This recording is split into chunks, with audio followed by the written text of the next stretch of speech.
Right, so a late night video from me tonight, as it has now been confirmed that Iran have now launched a retaliatory strike against Israel in the form of drones and cruise missiles, which will take some hours before impact, and it remains to be seen if Israel's Iron Dome defense system can cope with what Iran is throwing its way, or whether additional attacks from Iranian allies, such as a follow-up strike from Hezbollah, add to this strike.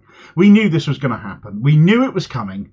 We knew it was because the West had been warned. We knew it because despite these warnings, nobody has sought to rein Israel in as it seeks to expand this regional conflict further. And it has to be remembered, this is all as a consequence of Israel committing genocide and being left to carry on doing that despite legal orders and despite a ceasefire order from the UN Security Council. Israel has escalated this along with those still supporting them. So what comes of this now is all on them.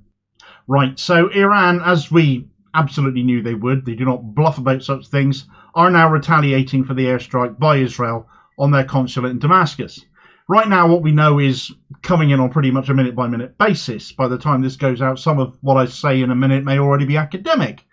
But all I can say now is that Iran have launched a swarm of some 50, between 50 and 150 drones, depends which source you look at right now. It shows how difficult it is to ascertain what is fact and what isn't right at this moment, along with dozens of ballistic cruise missiles towards Israeli targets tonight, having at time of writing crossed into Iraqi airspace.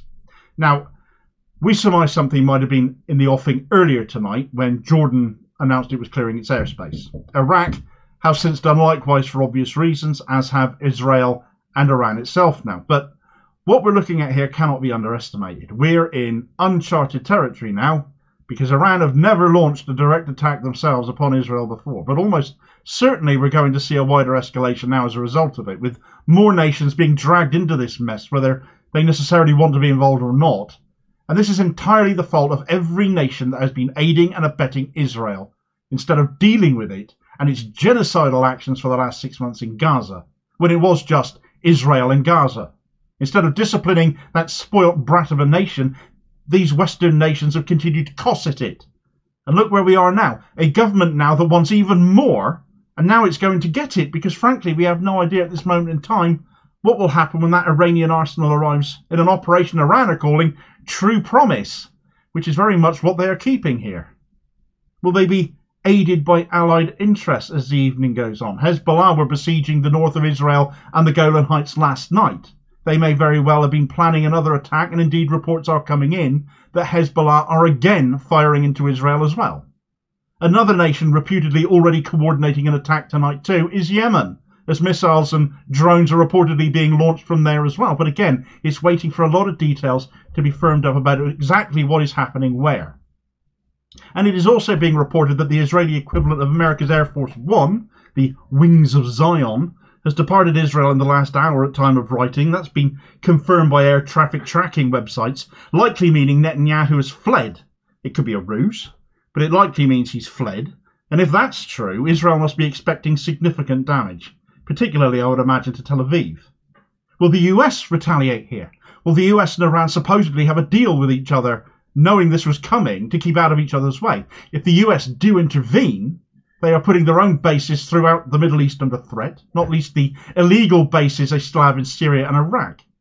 They are also limited as to where they could strike from, since, as I reported on in an earlier video, the United Arab Emirates and Qatar have told the US they cannot use their bases, and since then Kuwait has now said the same thing. So we're seeing a great deal of support amongst Middle Eastern nations here over this.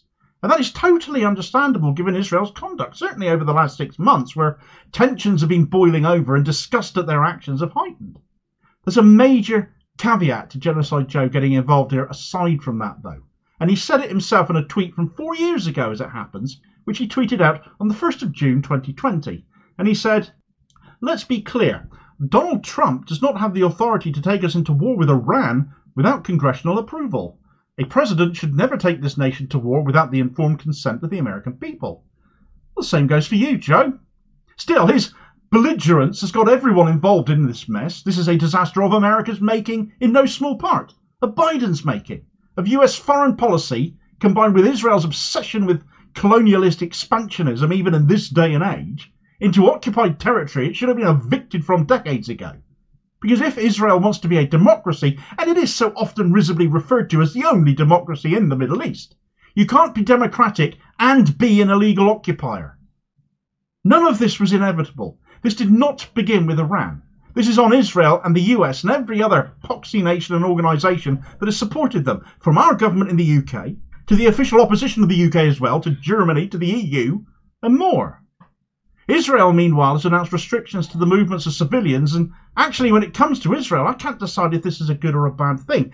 And the reason for that is that if people are kept in their homes, given that Israel intentionally built its military headquarters in Tel Aviv in a residential area, that might end up maximising casualties instead of minimising them, using their own people effectively as human shields to put off the targeting of legitimate military targets. Will that stop Iran, though?